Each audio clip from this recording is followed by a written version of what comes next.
निष्ठा के मॉड्यूल 11 भाषा का शिक्षा शास्त्र में मुख्य प्रश्नोत्तरी के प्रश्नों को कैसे एक एक करके सोल्व करेंगे, इस वीडियो में हम जानेंगे। वीडियो में आगे बढ़ने से पहले एक छोटी सी रिक्वेस्ट है कि प्लीज़ चैनल को सब्सक्राइब कर लीजिए और बेल आइकन को भी प्रेस कर लीजिए, जिससे कि इसी प्रकार की वीडियोस के नोटिफिकेशन आपको आसानी से मिलते रहें। तो आइए प्रश्नोत्तरी के प्रश्नों को एक एक करके शुरू करते हैं।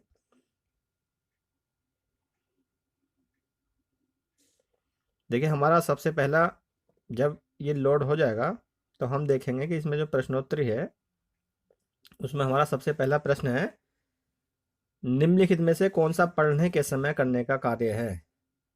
तो देखिए, इसमें जो 4 विकल्प दिए गए हैं उसे एक एक करके पढ़ते हैं। कक्षा को 4 या 2 समूह में विभाजित करना और पाठ को बारी बारी से पढ़वाना, शिक्षक बच्चों को समझ के साथ पाठ की डिकोड व्याख्या करने को कहना। और दूसरा हमारा है, शिक्षार्थियों को कल्पना करने के लिए कहना कि वे कहानी के पात्रों में से एक हैं और अपने अनुभव को अपनी डायरी में लिखने को कहना। शिक्षक का पाठकों के विचारों के बारे में शिक्षार्थियों के साथ एक संपूर्ण कक्षा गतिविधि के रूप में चर्चा करना। शिक्षक का घर से पाठ पढ़कर आना और कक्षा में उसी को पढ़ाना। तो देखिए, इसमें जो हमारा सबसे सही विकल्प है वो हमारा यह है, कक्षा को 4 या 2 समूह में विभाजित करना और पाठ को बारी बारी से पढ़वाना। तो इस पर हम क्लिक करते हैं और हम आगे बढ़ जाते हैं।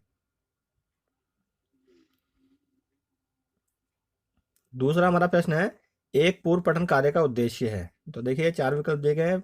पाठ के विचारों के साथ सीखने वाले के पिछले अनुभव और ज्ञान को जोड़ना, शिक्षार्थी से उनके पिछले ज्ञान के बारे में बात करना, पाठ के लेखक और पढ़े जाने वाले नए शब्दों के बारे में बात करके नए पाठ की शुरुआत करना, कठिन शब्दों को खोजने के लिए शिक्षार्थियों को स्वयं पढ़ने के लिए कहना। तो इसमें जो हमारा विकल्प है, पाठ के विचारों के साथ सीखने के पिछले अनुभव और ज्ञान को जोड़ना, यहाँ पर हम क्लिक करते हैं।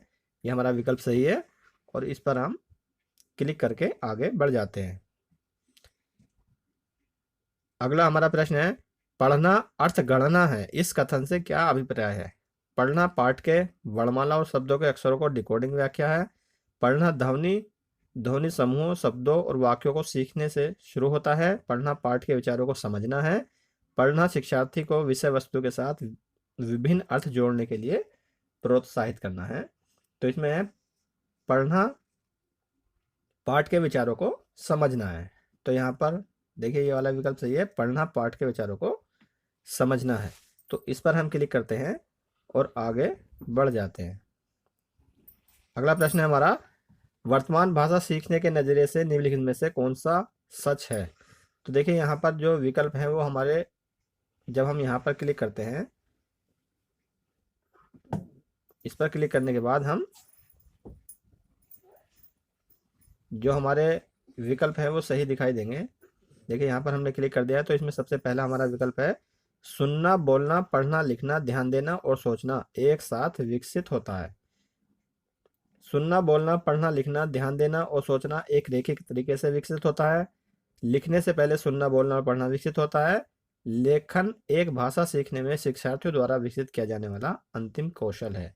तो यहाँ पर देखिए, जो हमारा ये विकल्प है पहला, सुनना बोलना पढ़ना लिखना ध्यान देना और सोचना एक साथ विकसित होता है। तो एक साथ विकसित होने पर देखिए, यहाँ पर जो हमारे विकल्प हैं, पहला विकल्प हमारा सही है। तो जो हमारा यहाँ पर जो विकल्प दिए हैं, 2 सत्य है, 3 सत्य है, 4 सत्य है, तो एक सत्य है पर हम यहाँ पर क्लिक करेंगे और आगे बढ़ जाएंगे। अगला हमारा प्रश्न देखिए क्या है, जब बच्चे स्कूल में प्रवेश करते हैं तो हमें जब बच्चे स्कूल में प्रवेश करते हैं तो हमें मौखिकरण साधनों के माध्यम से भाषा के साथ परिचित कराना है, भाषा कौशल का निर्माण करना है, वाक्य और कहानियां पढ़ने के लिए उन्हें पढ़ाना शुरू करना है, उन्हें वर्णमाला के अक्षर पढ़ाना शुरू करना है। तो इसमें हमारा जो मौखिकरण साधनों के माध्यम से भाषा के साथ परिचित करना है, ये हमारा विकल्प सही है। तो इस पर हम क्लिक करते हैं और आगे बढ़ जाते हैं। देखिए, इससे आगे हमारा प्रश्न है, निम्नलिखित में से कौन सा कथन सही है या है। मातृभाषा दूसरी भाषा की शिक्षा में हस्तक्षेप करती है। तो देखिए, दूसरा विकल्प है, दूसरी भाषा सीखने में मातृभाषा न तो समर्थन करती है और न ही हस्तक्षेप करती है। मातृभाषा दूसरी भाषा सीखने के लिए एक संसाधन है। मातृभाषा दूसरी भाषा सीखने का समर्थन करती है। तो इसे देखिए, कौन कौन से विकल्प सही हैं हमारे यहाँ पर। देखिए, एक तो विकल्प यह है कि मातृभाषा दूसरी भाषा की मातृभाषा दूसरी भाषा सीखने के लिए एक संसाधन है। एक तो ये वाला सही है हमारा, मातृभाषा दूसरी भाषा सीखने के लिए एक संसाधन है। और दूसरा है हमारा, मातृभाषा दूसरी भाषा सीखने का समर्थन करती है। तो यहाँ पर ये हमारे दो विकल्प सही हैं। मातृभाषा दूसरी भाषा सीखने के लिए एक संसाधन है और मातृभाषा दूसरी भाषा सीखने का समर्थन करती है। तो हमारे 3 और 4 विकल्प सही हैं। तो यहाँ पर जो हमारे 3 और 4 विकल्प दिए गए होंगे उस पर हम क्लिक करेंगे। देखिए सबसे शुरू में ही हमारा दे रखा है कथन 3 और 4 सही है, तो इस पर हम क्लिक करते हैं और आगे बढ़ जाते हैं। बच्चे मानव सीखता है। देखिए इसमें हमारे विकल्प हैं, स्कूल में केवल मातृभाषा, बहुत प्रयास से मातृभाषा, बिना किसी प्रयास के विदेशी भाषा, काफी प्रयास के बिना मातृभाषा। तो यहाँ पर ये हमारा काफी प्रयास के बिना मातृभाषा सही है। तो यहाँ पर हम क्लिक करते हैं और आगे बढ़ जाते हैं। भाषा सीखने में केंद्रीयता का अर्थ है कि, देखिए यहाँ पर 4 विकल्प हैं, इसमें भी भाषा शिक्षण का केंद्रीय उद्देश्य केवल विषय वस्तु पर केंद्रित होता है। सभी विषय वस्तु सीखना मूल रूप से भाषा सीखना है। सभी भाषा सीखना मूल रूप से विषय वस्तु सीखना है। विषय वस्तु को भाषा की चिंता नहीं करनी चाहिए। तो यहाँ पर जो हमारा विकल्प है, सभी विषय वस्तु सीखना, सभी विषय वस्तु सीखना मूल रूप से भाषा सीखना है, तो ये हमारा सही है। तो इस पर हम क्लिक करते हैं और आगे बढ़ जाते हैं। अब देखिए, मातृभाषा आधारित बहुभाषिकता क्या है। सभी बच्चे सीखने के प्रारंभिक वर्षों के दौरान अधिक से अधिक भाषा सीखते हैं।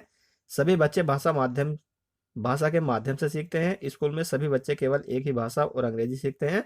सभी बच्चे अपनी मातृभाषा में स्कूली शिक्षा शुरू करते हैं और कई भाषाओं को जोड़ते हुए आगे बढ़ते हैं। तो इसमें यही विकल्प सही है। देखिए, सभी बच्चे अपनी मातृभाषा में स्कूली शिक्षा शुरू करते हैं। सभी बच्चे अपनी मातृभाषा में स्कूली शिक्षा शुरू करते हैं और कई भाषाओं को जोड़ते हुए आगे बढ़ते हैं। तो इस पर हम क्लिक करते हैं, यही विकल्प हमारा सही है और आगे बढ़ जाते हैं।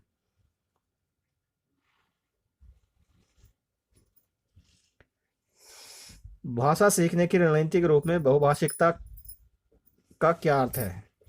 पहला विकल्प है माध्यम और आकलन के रूप में एक ही भाषा में विषय वस्तु सीखना।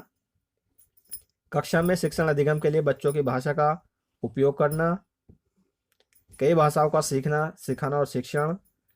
त्रिभाषा सूत्र को लागू करना। तो यहाँ पर हमारा विकल्प कक्षा में शिक्षण अधिगम के लिए बच्चों की भाषा का उपयोग करना, इस पर हम क्लिक करेंगे क्योंकि ये विकल्प सही है और हम आगे बढ़ जाएंगे। देखिए, हमने यहाँ पर टोटल क्वेश्चन 10 अटेंड किए हैं, क्वेश्चन आंसर 10 दिए हैं और हमारा जो स्किप है वो 0 है और इसे हम सबमिट करते हैं। सबमिट करने के बाद आप देखते हैं कि यहाँ पर हमारा स्कोर 10/10 है। इसका मतलब है कि हमारे सभी सवाल जो हैं वो सही हो गए हैं, तो हमारा स्कोर इसलिए 10/10 आ गया है। अगर आपको वीडियो अच्छा लगा हो तो प्लीज़ वीडियो को लाइक ज़रूर कीजिएगा और चैनल को सब्सक्राइब भी कर लीजिएगा। वीडियो देखने के लिए बहुत बहुत धन्यवाद।